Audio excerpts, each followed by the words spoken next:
Hello, welcome to CAR Machine and my video on how to properly adjust the governor on a CS lister or one of the many Indian clones of this engine. The reason I'm doing this is I see a lot of engines come through this shop and I see almost none that have the governors properly adjusted. This causes poor response. It can also cause you to have less than advertised horsepower because the governor can't pull the rack open. And this governor has limitations as far as its sensitivity, but nonetheless, most of them are made a lot worse in that respect because they're simply not adjusted. So we're just going to go through the steps and show you how to adjust the governor on your engine.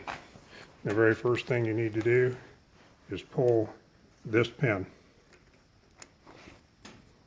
Sorry about the camera work. And lay this link aside.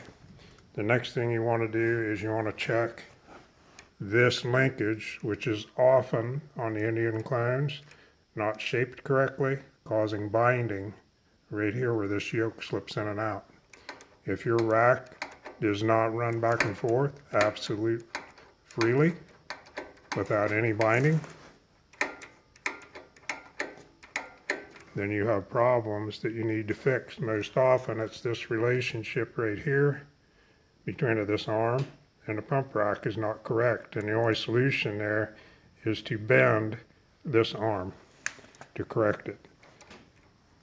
You will not have good response out of your engine if you do not have free workings right here.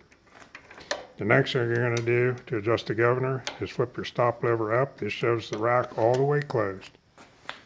Then remove your spring. Grab your governor arm, turn it all the way counterclockwise. In other words, lift this arm all the way up.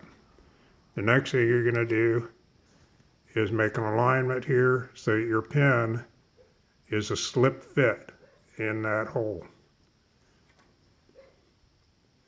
Once that is done, install the pin, tighten your lock nuts up so it can't change.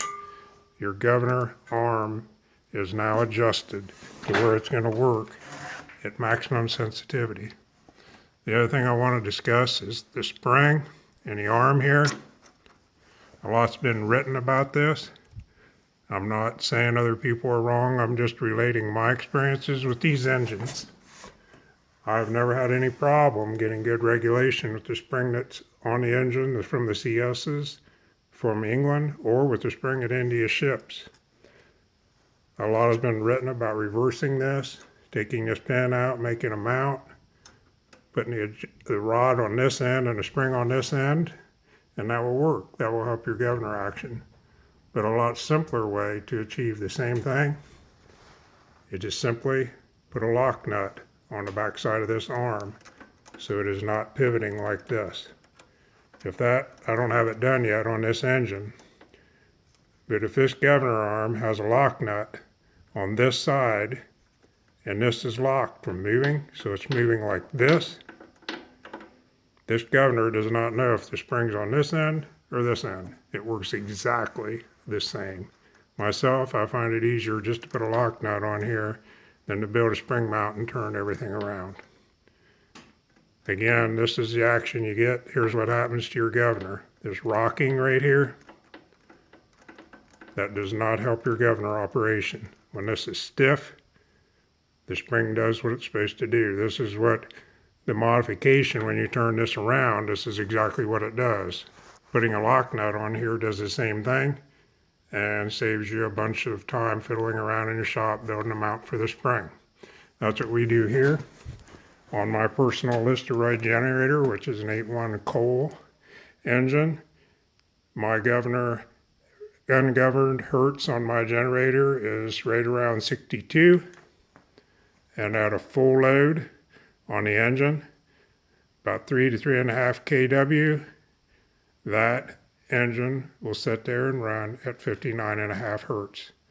No special spring, no special anything on the governor, just the parts that was shipped, a correctly adjusted governor, and the spring mount locked so it cannot pivot. And there you go. Thanks for watching.